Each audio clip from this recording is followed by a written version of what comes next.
केंद्रीय संस्कृती मंत्रालयाअंतर्गत असलेल्या नॅशनल स्कूल ऑफ ड्रामाच्या वतीनं 25वा भारत रंग महोत्सव 3 ते 5 फेब्रुवारी 2026 दरम्यान मुंबईमध्ये होणार आहे। या महोत्सवाच्या यशस्वी आयोजनासाठी राज्य शासनाचं संपूर्ण सहकार्य राहील। त्यासाठी यंत्रणेनं नियोजन करून कार्यवाही करावी असे निर्देश सांस्कृतिक कार्यमंत्री ॲडव्होकेट आशिष शेलार यांनी मंत्रालयात आयोजित बैठकीत दिले। नॅशनल स्कूल ऑफ ड्रामाचे मुंबईमध्ये केंद्र सुरू करण्यासाठी पु ल देशपांडे महाराष्ट्र कला अकादमी आणि संस्कृती मंत्रालयाच्या नॅशनल स्कूल ऑफ ड्रामामध्ये सामंजस्य करार करण्यात यावा असं आशिष शेलार म्हणाले।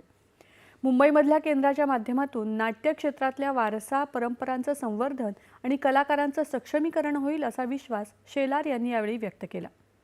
या बैठकीला नॅशनल स्कूल ऑफ ड्रामाचे संचालक चित्ररंजन त्रिपाठी, राज्याच्या सांस्कृतिक कार्य संचालनालयाचे संचालक विभीषण चौरे, पु ल देशपांडे महाराष्ट्र कला अकादमीच्या संचालिका मिनल जोगळेकर उपस्थित होते।